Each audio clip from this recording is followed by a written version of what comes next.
Welcome to the Medical Influencer Show. My name is Dr. Ross Carter, and today I'd like to introduce our special guest, Dr. Orlando Landrum. Welcome to the show today. Thank you so much for having me. I appreciate it. So, Dr. Landrum, I understand you are a specialist or an expert at actually using stem cells from bone marrow for spinal problems. Is that correct? Correct. And one area of specialty is people that have problems in the spine. Exactly. So let's start with who are the best kind of candidates that you typically work with when someone has, so let's say I'm having back pain. How do I know that I should have a stem cell procedure or try something else? How do I know that it's to that point to where I need something like that? How would I know?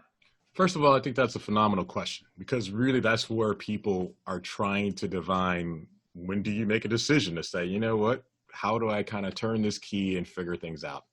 To me, I think patients have pain in a lot of different places, but when you talk about the spine, when you talk about the back, when you talk about the neck, it's so debilitating. If you've even had a muscle spasm that's kind of cramped you up, you're just like, oh my God, I can't move. How can I go to work? How can I play with the kids? How can I do anything, right? And so really trying to be able to gauge that is difficult. First and foremost, what I would say is for patients coming to us and seeing me for regenerative medicine, we're not looking to just bring you in and say you automatically have to have this as a source and this is the only source. Mm-hmm. I think that there needs to be some degree of reasonableness that's in place. So if you initially have the pain is debilitating, is why did you have that pain? What was the resulting nature about it? Have you done any type of activities like exercise or any type of conservative things that have been able to improve it? And then I think that's where things start kind of gleaning towards whether you should consider regenerative medicine. Because many times traditional physicians may not necessarily initially have that on their dashboard or their radar of consideration. And so you'll start thinking about oral steroids or epidural steroids or potentially having some evaluation from surgery. And although I'm not here to kind of denigrate any of those type of things or speak ill of them, I think having a traditional medicine as well as a regenerative medicine balance at the outset, it lets you know all your different options so you can be informed and make good choices. So in your practice, you do other things besides just stem cell injections, is that correct? Correct. So we also have a traditional pain-based practice because really what we wanted to do is to be able to provide a scope. I know that there are regenerative medicine docs out there that treat spinal stenosis by using regenerative medicine type techniques. But for me, I've found other techniques that are minimally invasive that treat stenosis and really treat it well without you having to have an open, huge surgery in the right context. Now, there are certain patients, obviously, that have huge listheses or instability that need to be treated in a different way. But to me, I think it made sense to be able to offer a full smorgasbord or kind of complete offering to patients that had a problem, that it wasn't just like, well, we do this only little niche piece and we can't help you with other issues that you might have. And that is the challenge that you have when you go to a provider that only does one thing really, and then and that's all they have. So they're a hammer and everything's a nail, right? You got it, exactly. That axiom really fits. Yeah, and then so basically you can let them know, well, you might want to try these things first, and then we can work our way up to the more advanced, these advanced procedures, correct? Exactly, correct. So let's say someone so how do you determine when you say, okay, I think this person might really benefit from, say, a stem cell procedure? When does that happen? Yeah, so I would say that is very multivariate depending upon the person, right? Because it's not just one adage or one category that fits per person, right? But when we're talking about the spine in particular, traditionally in my practice, we don't start off with stem cells right off the bat. Normally what we're doing is kind of a graded process of orthobiologics in general to say, how can we be able to improve this? But what we do is some things that I think really resonate with regenerative medicine physicians as a whole, and also integrative medicines as a whole, which is sometimes a little different than traditional. And what I mean by that is the following. Is so when someone comes in and let's say that they present with neck pain, with pain that's going down the arm, right? Traditionally, what people have said is, hey, there's a herniated disc and we're going to treat that herniated disc and that's all there is to it. And we're going to maybe do a steroid injection. And if that doesn't work, a few times, then we'll consider surgery. To us, the thing that we really kind of think about is why'd you have the herniated disc in the first place? And what are some of the other contributing elements of your anatomy that may be able to help prevent it from coming back, right? Mm-hmm. So what we're going to do is not just look at your imaging and your clinical eval as well as your physical examination, but say, okay, not only do you have the disc, but you also have some degree of facet joint pain, and you also have some muscle instability, and how can we use regenerative medicine techniques to be able to augment all that in concert? And sometimes in traditional medicine, for various different reasons, you have to take things piecemeal in order to be able to deal with it and address it. But that's not what we do. We address the whole of the person so you can be able to get, at least in our opinion, a much better result. That sounds like a much better way to go about things. Now, some pain management doctors or orthopedic surgeons that work with surgery primarily may not be a big fan of cellular procedures. Have you seen results? I mean, tell me about the results that you've seen with people that you've used these type of bone marrow procedures with. Yes. So, I mean, I think that that's a very eloquently way to describe it. I think that there's a number of docs that feel that regenerative medicine may not have acquired its full stripes in really what are the outcomes that have been able to kind of be able to be predictive of this. And I think, quite frankly, as we look at regenerative medicine and we really start assessing it, I think the broad studies that are multi-center just haven't been there. So right now we speak from an anecdotal base, but to be quite frank, a good number of orthopedic procedures started from a very anecdotal base. And many of them don't necessarily have as much studies as what is purported or suggested. But in terms of outcomes, what I've been able to see is people have had phenomenal improvement. So for instance, let me kind of refer back to some of my athletes. So I have a good number of people who are golfers, right?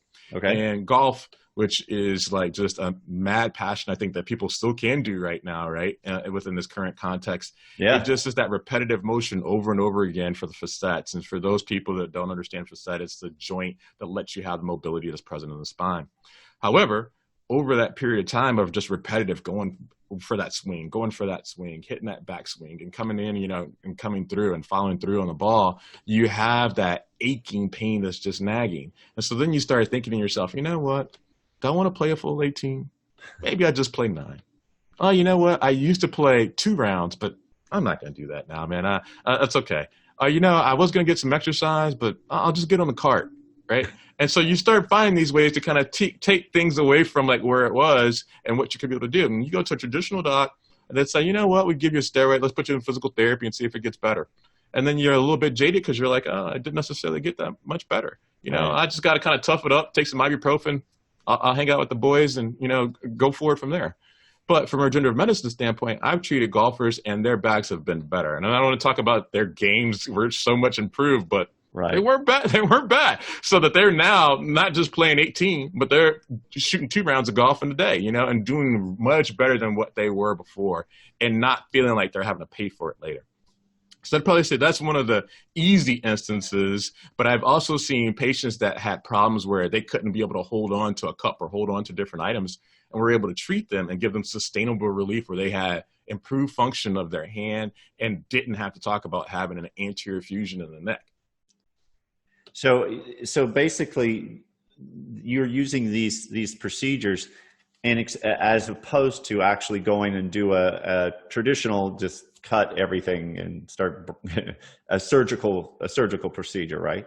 Sure. And to be frank and candid, a regenerative medicine technique is not going to be a fix for everyone. Okay. But as we know, not every procedure or every pill is going to be a fix for everyone anyway.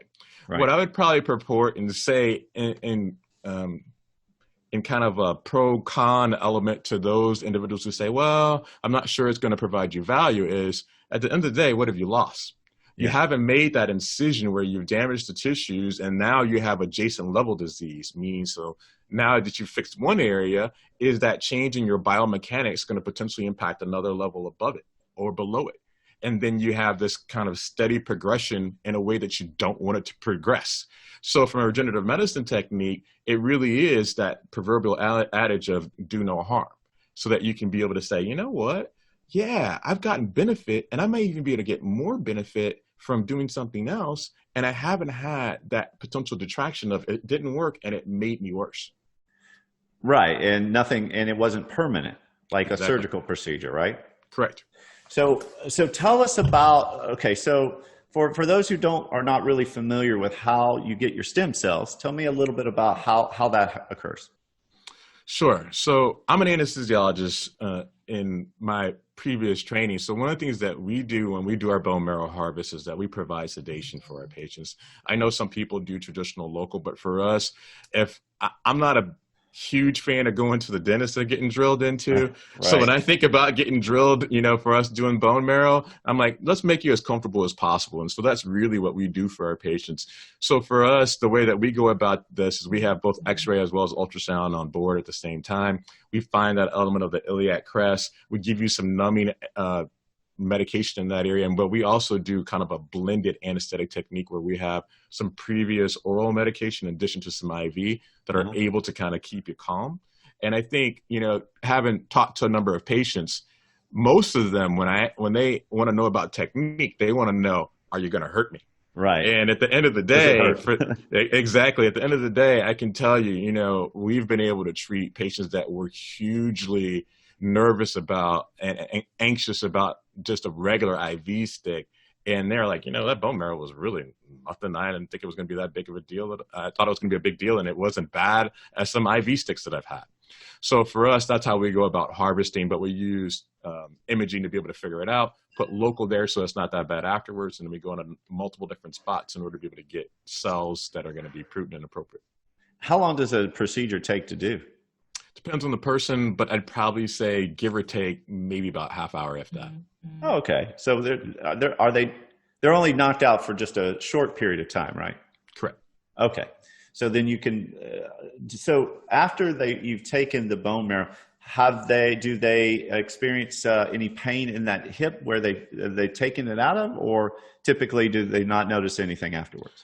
I'll tell you. So originally, I really thought, I was like, man, this is going to be a major thing. It's similar to, doing a kyphoplasty and going down into the bone afterwards. And, we woke people up and they were like, no big deal. And I'm like, yeah, but you're a grandma.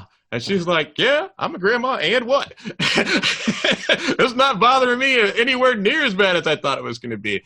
Right. And so in my experience, it hasn't been anywhere near as bad afterwards. And I don't know if that's our technique or our selection of our patients, but for us, nowhere near as bad as what we'd have expected to be able to get those cells out and really be able to use them to the patient's betterment. Awesome. And in what conditions have you noticed the best results with these procedures, especially in the spine? What conditions mainly? Yeah, so I would say that the two most prevalent that come to us, as I mentioned before, are facet disease, so that arthritis is present in the back. And then the other is kind of that radicular type symptomatology. And by radicular, common layman's terms would be things like sciatica when we're talking about the legs, or that shooting type pain that goes down the arm. And we do different types of treatments, but in terms of like the success and really kind of knocking it out the park, those would probably be our primary two that we see really good results with. Got it. And so I'm familiar with some doctors who don't address cervicals. Now, that's an area that you're kind of very familiar with, correct? Correct. Exactly. So you got, I guess, became kind of an expert or got extra training, or why is it that most doctors don't go into the cervicals? Yeah, so the cervical area is a very demanding region, and many things are close together in terms of anatomical pieces that are in place, not only the aspect of the nerves, but also vasculature. And so really you have to have some degree of familiarity, and coming from a pain background We did a number of different things in the neck, both during training when I was in New York as well as in Boston. And then afterwards, also doing similar type treatments in that area on a daily basis. So being able to take that expertise and then lend it to using regenerative medicine in that region has been a pretty seamless process. So you're kind of the go-to guy for cervical issues or degenerative conditions up in the neck, correct? Yeah, do quite a bit of cervical type treatments. That's awesome. So especially now with all the, issues that we have now, if somebody was, say, interested in potentially learning more about what you do and maybe if you could help them, where are you located? So I'm located in north central Indiana, pretty close to South Bend, Indiana. So if you know Notre Dame and you know Golden Domers and you know those guys, the Fighting Irish, you've watched Rudy before, that's really close to where we are. For us, we are a very strong telemedicine basis, and we've been doing it actually probably greater than 5 years as well. So for us, we have a number of things that are leveraged in the telemedicine sphere, not just being able to communicate and talk with patients, but also we have an app that tracks and trends your journaling. It also assesses what your overall mental health is. We also have ways that we can be able to provide you physical therapy through the aspect of an app, and we can be able to track your degree of compliance. So we really have a number of things that are kind of fleshed out from a telemedicine standpoint. If you've got an MRI done someplace else, you can upload your MRI directly to our website, and then we can walk you through what are the various different problems and issues that we can see radiographically. So there's a number of things that we can do to be able to kind of leverage if you're not close to north central Indiana, if you're coming from further away, how we can be able to help you without you having to take the trip right off the bat. And give you an assessment of what type of candidate you might be. Perfect.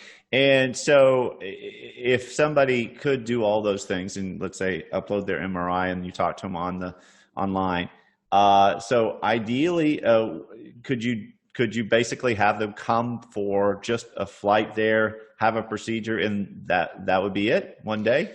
Yep, that's why we set the practice up just like that, because we really wanted to be able to facilitate patients coming from afar. Now, it depends on what your condition is, because how we do stem cell therapy is a little bit more varied of a number of different days. But traditional treatment for the spine, many times we can be able to do it in one day.